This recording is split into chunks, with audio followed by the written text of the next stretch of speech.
To reason with someone is to motivate them to do or accept topics, ideas, and issues through discussion and having conversations. This podcast is about the relationship with ourselves and the relationship with others, finding our stability in our self-worth, and how do we actually be in healthy relationships. We find this out through connection, compassion, and communication.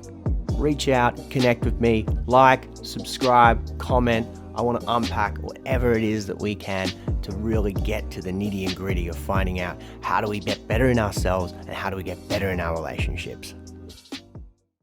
Do you want to optimize your performance and reach your brain's full potential? So stress is all around us, big or small, sometimes hidden, sometimes seen. It can have an impact on our sleep, emotions, mood, focus, learning, and overall performance. If you're finding it hard to get on top of all the tasks running around in your mind, if you are wishing that you had a better way to enhance and improve the way that you are living, then come to our assessment in the link in the show notes. What we've started to implement is neuro-optimal neurofeedback, where we have specialized brain trainers in Crow's Nest, just working through some of this stuff in a different way. What we found is that a few sessions can actually have a massive impact on reducing our stress, improving our memory, getting back to our place where we don't have as much brain fog.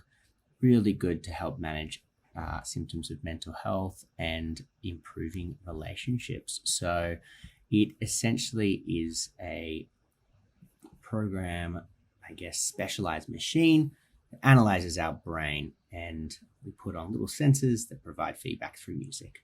So if you want to know a little bit more, check it out, come to our assessment, or just learn a little bit about it on our page, and love to come and have you. We're starting to do some free trials. So hit me up if you are keen.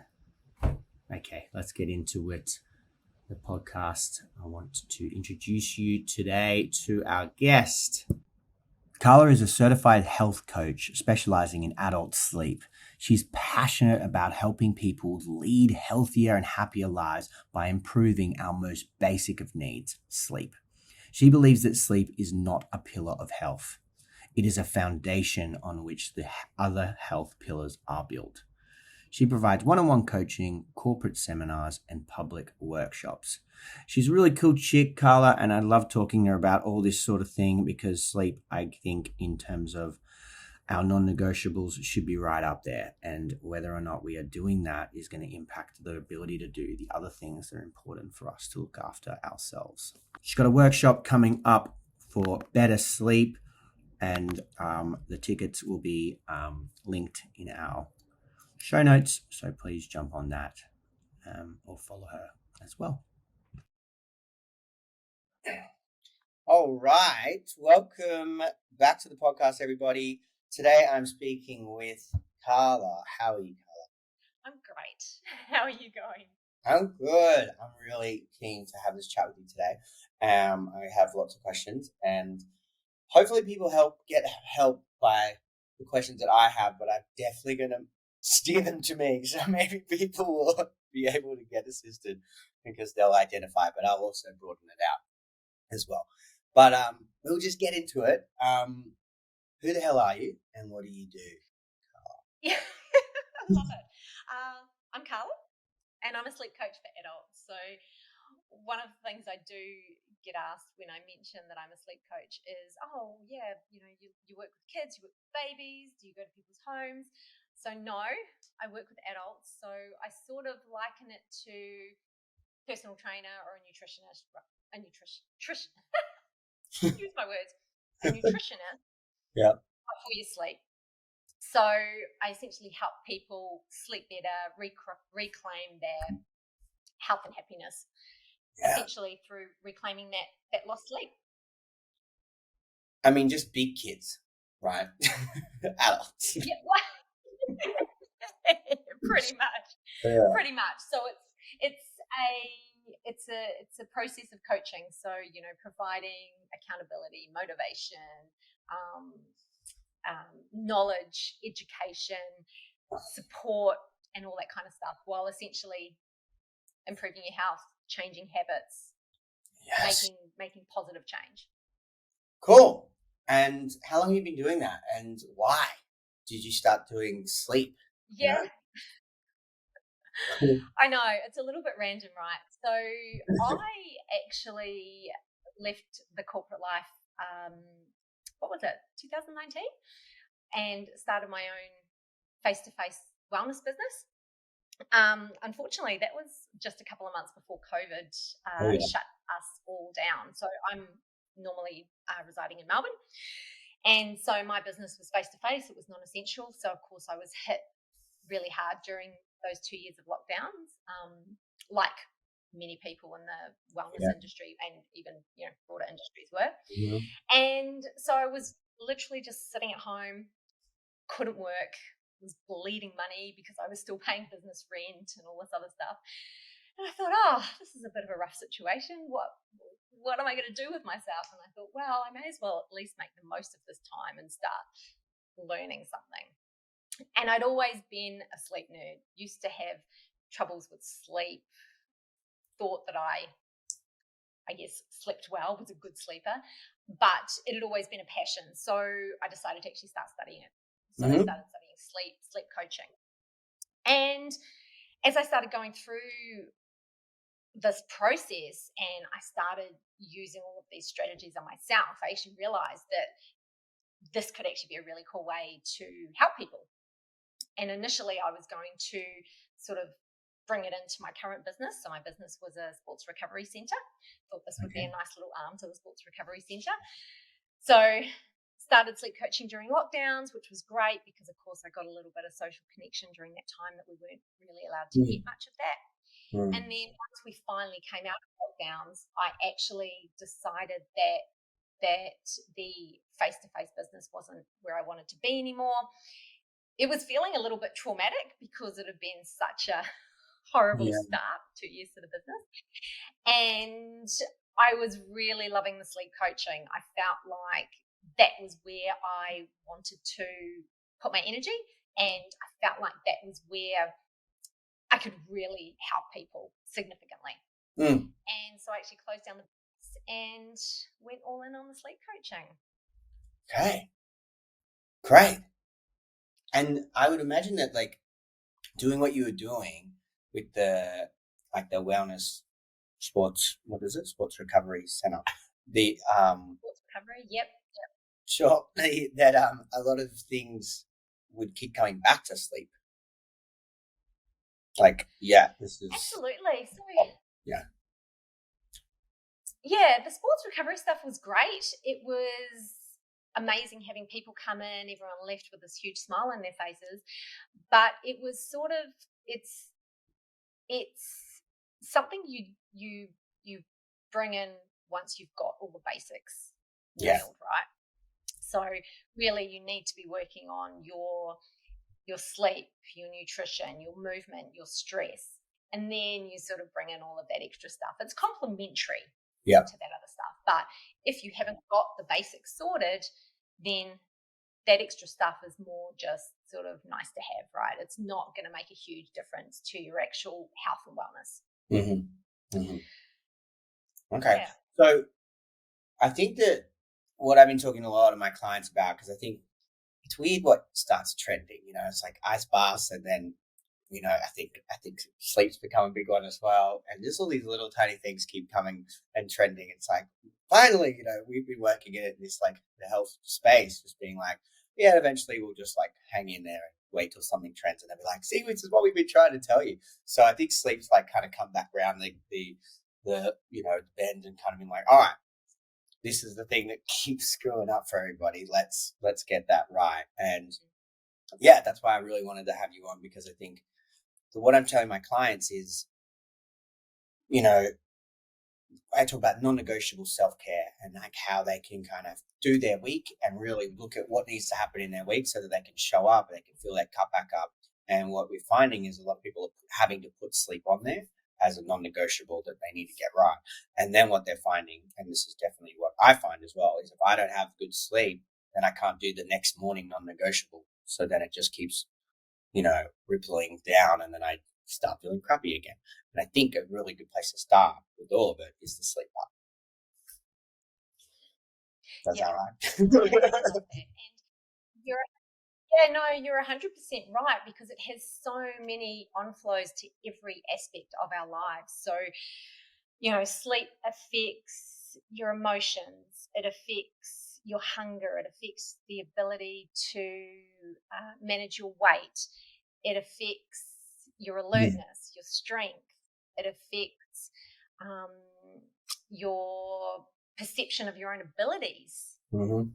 So it affects all of these things, and that's just the short-term effects, right? I mean, longer term, you've got chronic disease, you've got diabetes, cancer, heart disease, mental health. So there's so many things, and I think you're right that it's almost as if sleep had become something that wasn't a necessity. I'll sleep when I'm dead. That kind of mentality.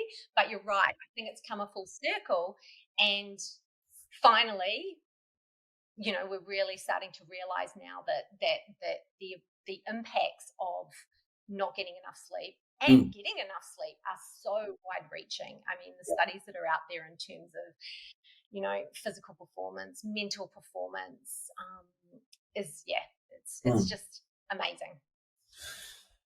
I mean, obviously, this is a podcast. It's all about sort of like connection and mental health, and really being able to look at how we show up for ourselves and then how we show up for others, right? And I think you kind of touched on that a little bit. It's like if we're not optimal or functioning, that means everything's going to potentially be compromised. And I think that sleep part kind of comes back to that, and it has a massive, massive impact on our mental health. So, do you see a lot of people that kind of sit in that space where it's like, they've got kind of like depression or anxiety going on, and they say like sleep, exercise, and eating, getting that right is like the basic to be able to help your depression. So it's a massive one that I guess not a lot of people are super savvy on putting things in place to fix. So are you working with a lot of that space with people that kind of identify with, I mean, stress, obviously everyone's got stress, but some like stress and the other mental health stuff?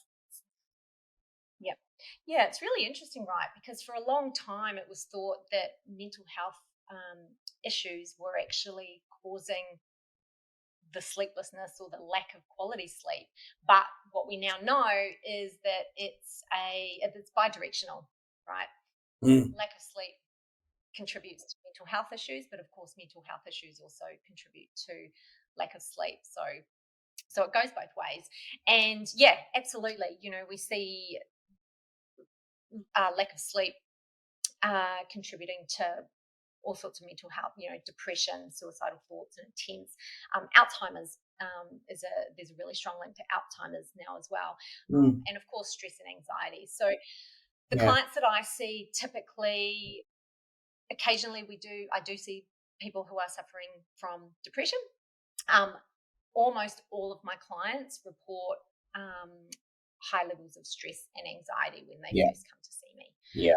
So it's very apparent that the link is there, and what I tend to find is that elevated stress and anxiety is one of the first things we need to work on, because it seems like everybody is just operating at this sort of this elevated sort of stressful state.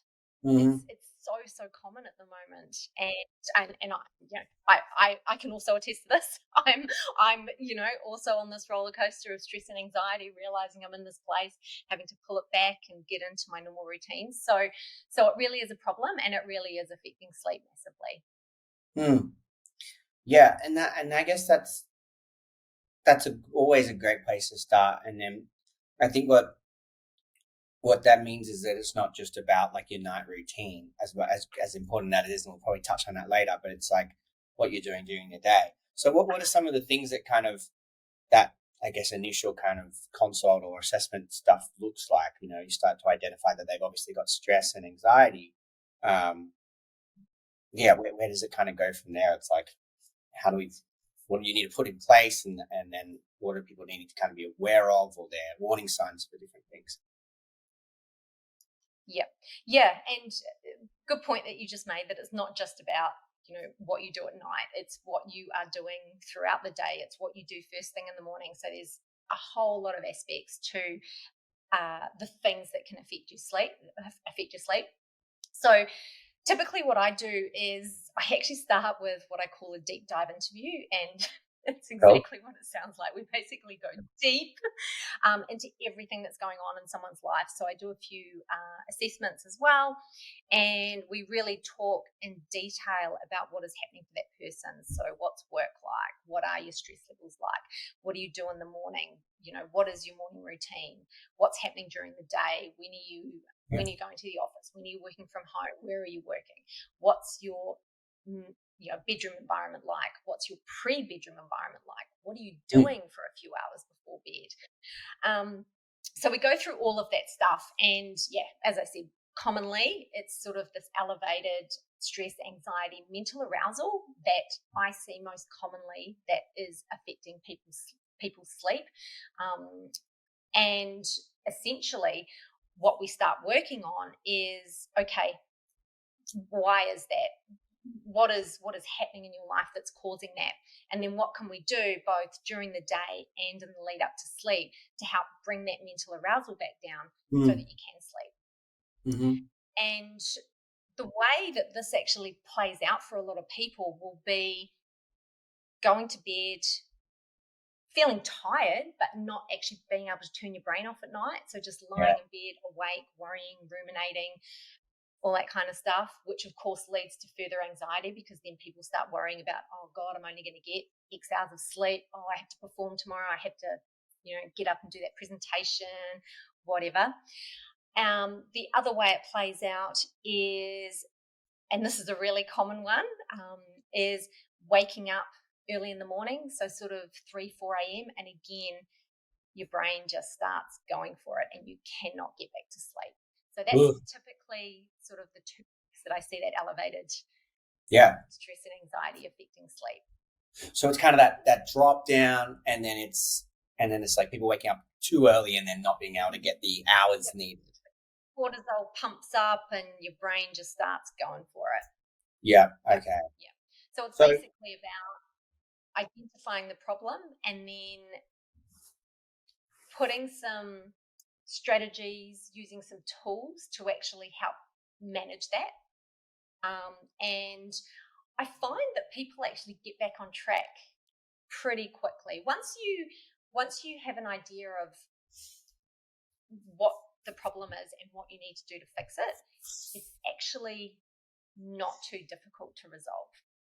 Okay, cool. Well, I'm a great test study then. So for me, I mean, you might be able to kind of debunk some stuff, but for me, it's just not been one thing.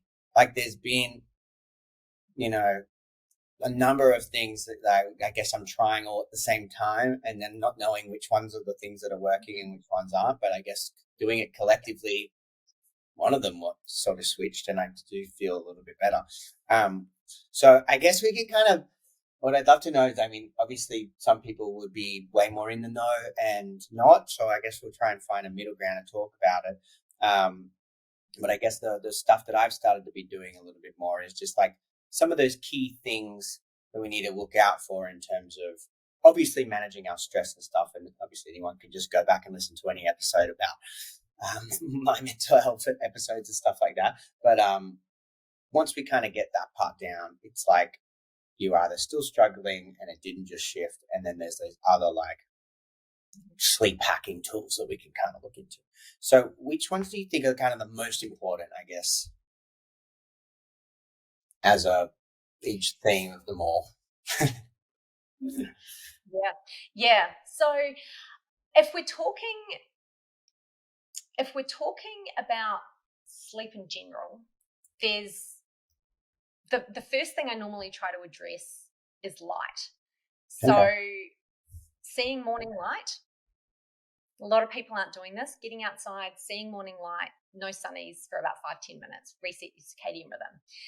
And then conversely, in the evening, making sure that it's nice and dim, right? Because if you've got all these bright lights on, you're essentially telling your brain that it's daytime. So that's potentially going to disrupt the melatonin release, and that's going to potentially cause difficulties falling asleep. When we're talking about sort of elevated mental arousal, stress, anxiety, what I always recommend is starting with a super simple evening routine. Everyone's got an evening routine. It might be that it's just not beneficial to sleep. So I always suggest just making one or two changes, doing those things for a couple of weeks, and then starting to bring in other things. So normally I would start with something like, okay, what are we doing in the evening? If it's a case of sitting under bright lights, watching TV, maybe working until 9 p.m., let's have a think about which of those things might actually be causing a little bit of stress and anxiety that close to bed. Okay, you've got the light that's affecting your melatonin potentially. If you're working right up to the moment you go to sleep, your brain's in full gear. Like it's just going for it. It's not ready for sleep. So you want to start thinking about pulling that back if you can, and potentially replacing it with something simple, something relaxing. It's super simple. Could be breathwork, meditation, reading a book, drawing, playing music, anything that you find relaxing and enjoyable and calming. Yeah. The other thing I always recommend to clients is bringing in a warm shower at night. And 50% of people love this. 50% of people hate it. They shower in the morning. They can't wrap their head around showering in the evening or having 2 showers. Trust me, it is worth the extra water, the extra power to have a shower at night. A couple of reasons. It's relaxing, but also a warm shower is actually going to help you cool down. So our body temperature needs to drop to get good quality sleep. Yeah. And a warm shower is actually going to start to fast track that process. So any of my clients who have tried it know that it just makes such a big difference. For sure.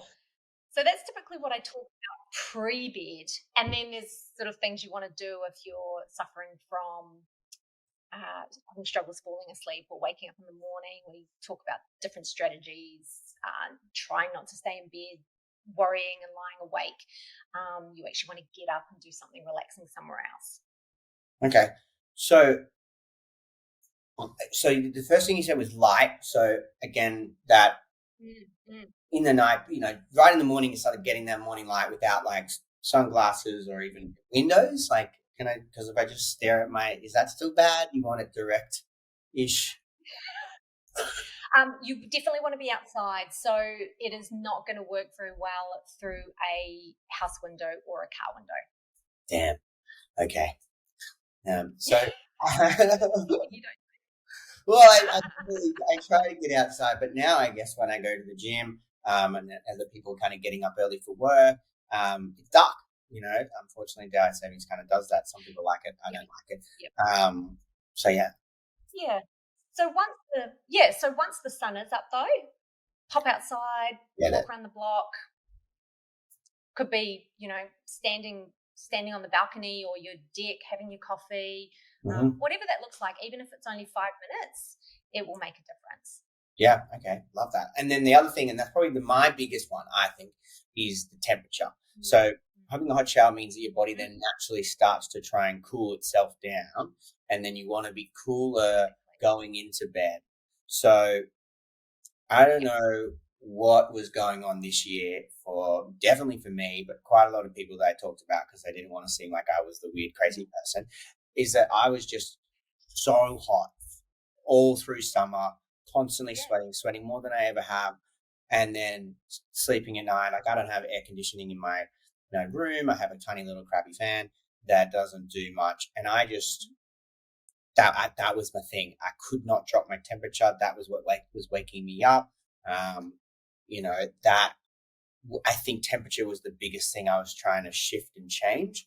And then naturally doing whatever it took to kind of do that. And I think I only realized like quite late into the end of summer, like now almost like a few weeks ago, that I probably just sort of gotten something like a cooling blanket or doona or something. So I think that was my biggest problem, is temperature. Because now I'm a little bit better. Yeah. Yeah, so the temperature one is really interesting. So our body temp does need to drop. So that warm shower is always going to be key at night. You can do a couple of other things. There are products on the market that are going to help cool you down. You can think about your sheets, your duvet or your doona for all the Australians. What it's made of. You want it to be natural fabrics so that they're breathable. You can get devices like the chili pad, which essentially pumps cold water underneath your sheets. I've actually just brought this duvet, doona. I don't know what it's made of, but it's actually cool to the touch. It's amazing. So there are, if that's available to you, there are a lot of products on the market that can actually help with cooling during sleep. But what a lot of people don't realize is that your your evening environment does need to be cooler than what you probably think. So ideally sort of 19 degrees or below. So it is quite cold. Yeah, I mean, I don't know if I ever run that cold. I'm like a very hot person. So I guess I've ended up kind of like sleeping with nothing. And then if I sleep next to someone else, I'm like, good luck to them. I'm like a hot sauna. Some people kind of like that. It was a really hot summer. So I feel like that's definitely shifted now that it's gotten colder, but I'm terrified of summer now. I'm going to stop sleeping again. So I like those little things. I really think I'll do it. Temperatures. You might need to relocate to somewhere that's got aircon. Yeah. I'll spend. Somewhere colder. Are you in Melbourne? No, I'm in Sydney, and maybe I should move to Melbourne. Sydney. Okay. Oh well, maybe you need to move to Tassie. Well, we still have hot days in summer though. That's true, and I guess the fluctuations would drive my sleep brain nuts. So that's one thing, and then it's kind of like the reverse, right? If we have cold showers in the morning or get outside in the cold breeze, it actually then can help us warm up to help us wake up. Yeah, it's cool. So I've definitely added those two things: is the temperature and then the light. Trying to like put my blinds down. I'm going to speak for me, but I think that there's a lot of ratbags out there doing it, is they fall asleep watching TV shows on their laptops or their TVs. And I guess for me, I like the sound of it. I generally put on a TV show I've seen like 300,000 times. So it doesn't mean anything to me, but it does just help me sleep. So I know that I'm now trying to like turn the brightness all the way down to sleep that. But yeah, that's just screwing up my brain's rhythm of getting the light in. Well, couple of things. So there is the issue of light. So we don't really want to be staring at a screen as we sleep. Again, that's potentially going to cause a disruption to melatonin. But for people that do like to fall asleep with a little bit of background noise, podcast, something playing in the background, it's not problematic unless you're going to bed and it's taking you 2 hours to fall asleep. So provided you don't actually have a problem with your sleep, then it's not so much of an issue. Where it is a problem is where it becomes almost like a safety behavior. So I have had a client in the past who had essentially convinced herself, well, it was true, she'd convinced herself and she'd almost entrained herself to not be able to fall asleep without the laptop, to the point where even trying to not have the laptop on as she fell asleep caused a massive amount of anxiety for her. So when she woke up in the middle of the night, the first thing she would have to do was open up the laptop so that she could fall back to sleep. So that's when it starts to become problematic, when you're actually relying on that device, but you're also not sleeping well. So that's when we probably want to do something about it. If you're sleeping fine and you've just got this playing for 15 minutes as you fall asleep, that's not an issue. Oh, I leave it playing. But are you falling asleep quickly? Oh yeah, sometimes. Like how okay. So the other thing to know is that light does affect us through closed eyelids. So the receptor for that light sits in the bottom of the eye. Yeah. So that's when people might have heard about in the evening, you don't want to have overhead lights on because that kind of has a direct hit to the receptor. That's why we talk about having low lamps, so below eye height. So if you've got that playing during the night, even if you've got your eyes closed, if it's firing light at you, it potentially is still affecting you. So if you're doing this and you are still waking up in the morning not feeling great, then potentially it's something that you might want to look at changing. Cool. So two big things: lights out. And I imagine probably even like going to the toilet if you're in the night, try not to kind of turn all the lights on, and then keeping your temperature cool as possible, whilst being safe. Obviously, with both of those things. I'll tell you what's good for nighttime is a little red sensor light in the bathroom. So red is at the least impactful end of the spectrum. You have this little sensor light and it just gives a little red glow. I mean, if you're really fancy, you'll put like red LED strips everywhere. That's sort of the dream home, to have like, natural lighting and LED strips. But for those that just want a cheap option, a little red sensor light in the bathroom is a great idea for that. Okay, cool.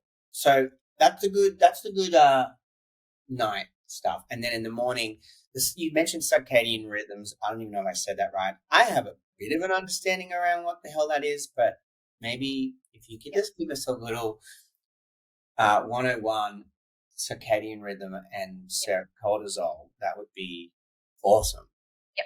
Yep. Yeah, absolutely. So having your cold shower in the morning is also going to boost that warm-up process. Mm-hmm. And then getting outside, seeing sunlight is also what is going to help boost that cortisol in the morning. So that cortisol release is going to help provide focus, concentration, and really get you started for the day. So that's how it really briefly works. And that is also related to why you might hear about wanting to keep sleep consistent. So wake and sleep times consistent, because this is all inbuilt, and it's not just sleep and wake. You've got all of these other processes that are happening at very specific times while you're asleep or while you're awake. And if you don't go to sleep at the time that you normally go to sleep, you're potentially missing out on some of those processes that happen during that first sleep stage, for example. They don't get pushed back just because you're not asleep. They potentially get disrupted instead. So that's why it's really important to try and maintain consistency. And a really good example of this that I think many people will probably be able to relate to, it may have been a while since you've been on an overseas flight, but if you ever remember having to get up really early to go on a flight and you've had breakfast super early, like 5 a.m. or something like that, when you normally eat at, say, 8, and you just feel gross, you just feel a little bit ill, that's because your body, your circadian rhythm, is not ready for food then. It's not expecting food for another 3 hours, so it just has trouble digesting, right? Same at the other end of the spectrum. If you eat late at night, your body is not going to be able to digest well, but it's also not going to be able to sleep well because you've kind of thrown all this food at it when it's actually not primed to be doing that job. So that's sort of why we try to keep consistency within our routine. So sleep and wake, but also ideally our bodies would love to be eating at the same time, training at the same time, doing everything at the same time each day, because that's what it expects, and therefore that's when it does, I guess, its best work. Right. Consistency is key. All right. Yeah, that makes sense. Yeah. Perfectly sort of explain that in that way. It's just that, if we can kind of try and keep everything in the rhythm, then that's going to obviously give us the most optimal way of doing things. And then naturally it's that's happening more and more and more. And that's actually setting us up for like, hey, we're ready for another night now. And then you can get to sleep again. We haven't changed it up too much. And I guess that's why people kind of struggle over the weekend a little bit more and feel like, here we go, figuring out why Mondays feel like Mondays, because we've just had a little bit of inconsistencies from letting things down. Exactly. So weekends are interesting. So if someone is staying up late on a Friday night, sleeping in on a Saturday, staying up later on a Saturday night, sleeping in on Sunday, what they've actually done is effectively moved their circadian rhythm. So they've pushed it out by an hour, probably 2 hours. So that's why Monday can be such a shit for people to get up, because they're actually trying to get up 2 hours before their body is primed to, because they've actually shifted that rhythm out. So they're 2 hours behind. So yeah. Yeah, I was definitely like 4 or 5 or 6 hours behind. For sure. There you go. Yeah, I definitely shifted my rhythm. Again. So was this morning a challenge for you? This morning was a challenge. I ended up going to yoga. I thought about not going, but yeah, it was definitely a struggle. I was like, I need to sleep for 2 more hours, even though my alarm went off when it's meant to. I was a bit deprived, and that's, I guess, the sacrifice people kind of make on the weekends, right? And whatever they're kind of doing. For me, it always comes back to like the thing that, maybe I'm just getting old, but like the thing is that that's that sleep deprivation that is going to be the thing that wrecks me. And then the more inconsistent I am, the more consequences there potentially can be in just to live a life that I want to live. Like, I'm not then tipping over the edge, or there's some people kind of will when they don't have that consistency. But I guess that's the sort of main thing. It's like, if I'm out of routine or I'm out of structure for more than a few days, it actually not only shifts my mental state, it's like, it actually changes my whole, like, everything else as well as that, on top of it, like my rhythm and stuff like that. So for sure.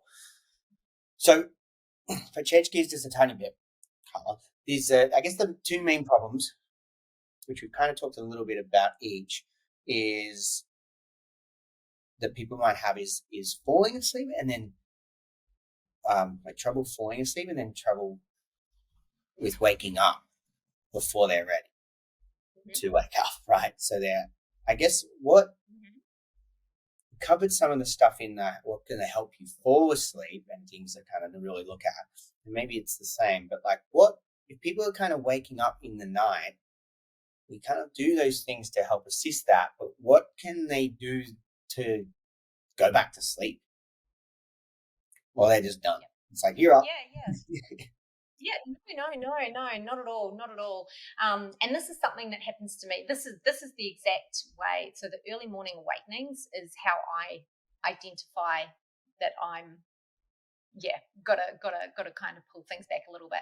Yeah. So you'll be working on doing a few things at night which help dampen down that mental arousal, which is great. And then if this actually happens and you can't get back to sleep, one important thing to do is, and this is more if it's a chronic issue, if this is just happening occasionally, then you probably don't need to worry about this. But if this is happening continuously and it's chronic, what you don't want to do is actually lie in bed awake, worrying, thinking, stressing. If you're lying in bed and you're calm and you're cool and you are just chilling, that's fine. But you don't want to lie in bed worrying and thinking, because what will happen is, if you're doing that every night for a long period, you're essentially entraining your brain to associate bed with a place where you are awake and worrying about things. So if that is something that's going on, what I normally suggest is that if you've been awake for about 20 minutes, you want to get out of bed, go somewhere relaxing, go somewhere else, so keeping the lights dim, and do something relaxing, reading a book, listen to a podcast, listen to music, something like that. Then once you feel sleepy, or it's been about 20 minutes, you go back to bed. So that's sort of about breaking that link of the bedroom with wake. So we're basically trying to reaffirm the association of bed with sleep instead. And then the other thing you can do is use a tool like meditation, yoga nidra, something like that. So yoga nidra is something I use quite a lot. I find it's super beneficial for those early morning awakenings.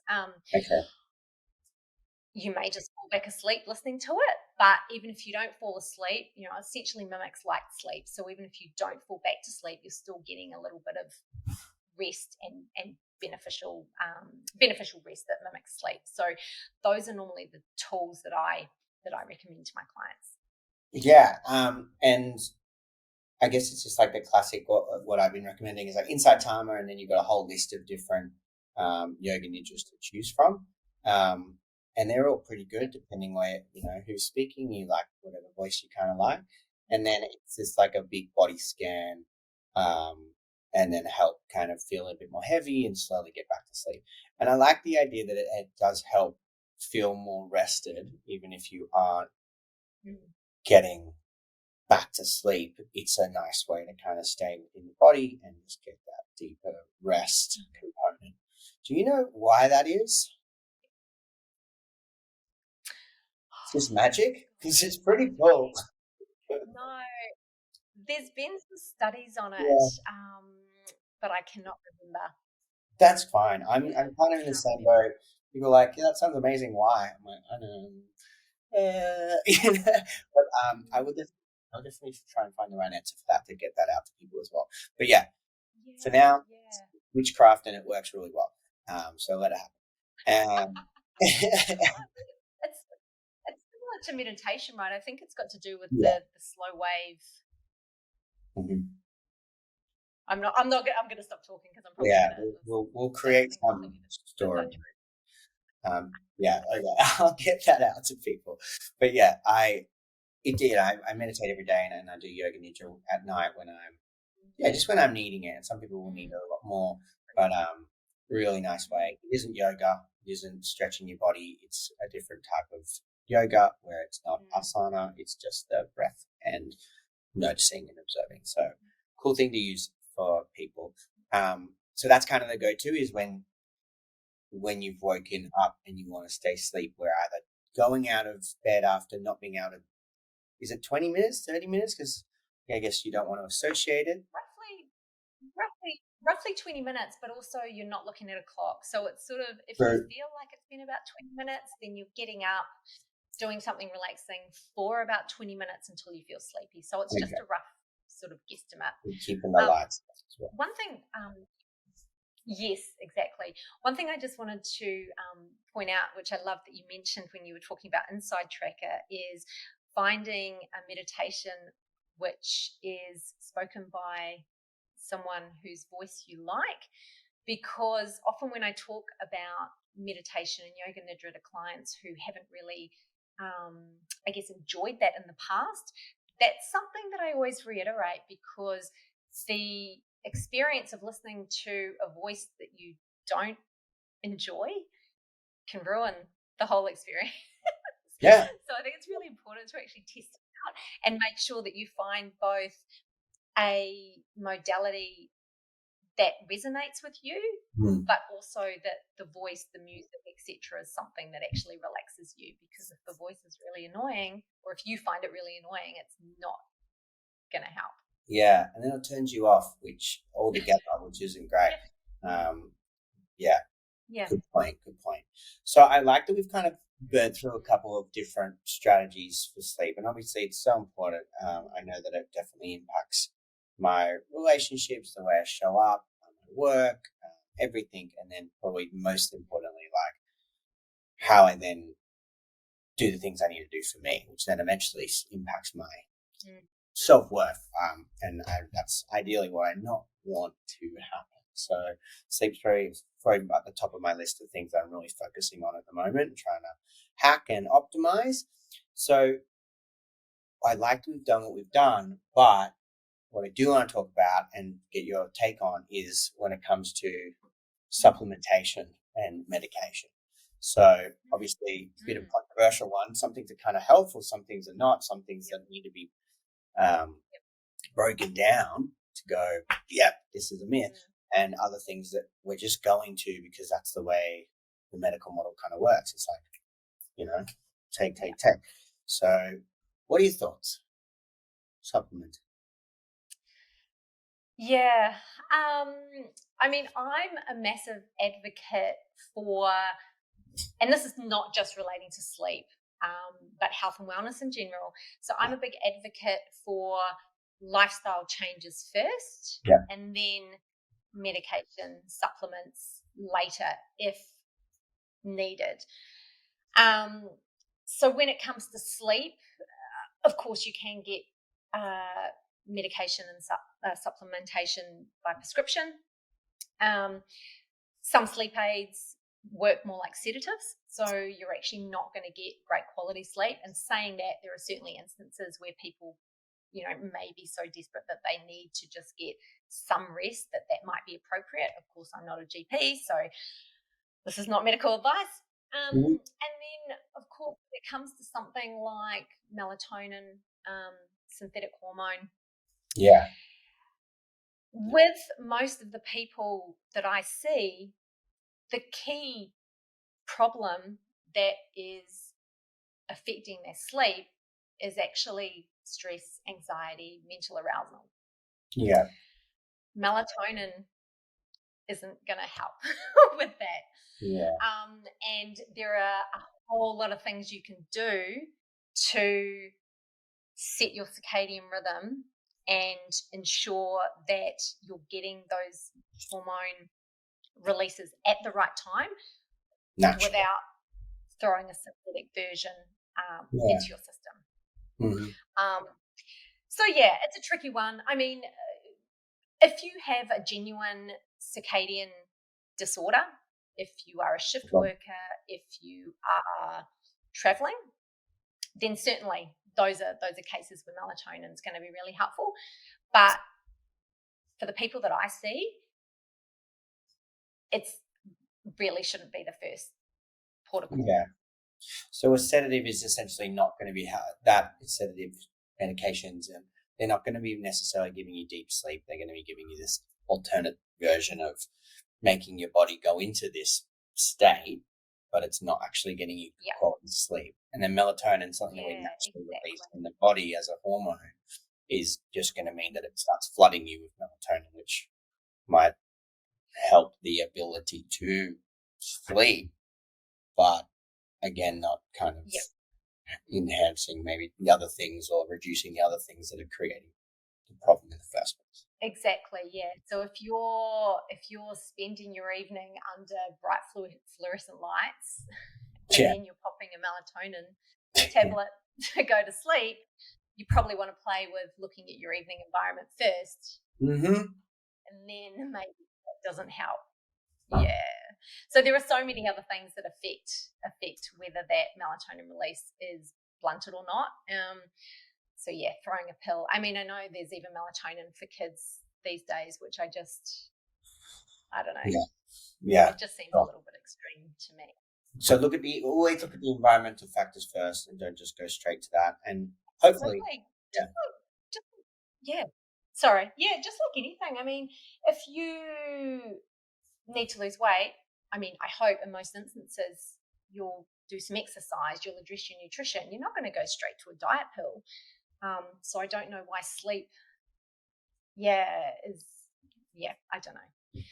So true, but I think it's starting to be too ranty on it because I'm actually really passionate about this, and I worry that if I start talking about it, I'm going to get really racked up. So yeah, this is damn it. We definitely don't have enough time, but I would have loved that. We could really get that. That's the whole point, I think there is some passion there that's important to get that out. Yeah. But yeah. Lifestyle changes, habit changes over subs and medication always. So I really liked what you said, is treat it like you would treat performance. If you're wanting to get better in the gym or you're wanting to lose weight, we have all these different things that you can do. Sleep is on par and the same and should be approached in the same way. Yep. If you want to have long-lasting improvements, you do need to put in a little bit of work. Yeah.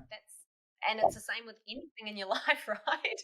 Sleep's no different. So, let's just do a little bit of work, fix the lifestyle, and voila, you're a healthier, happier human.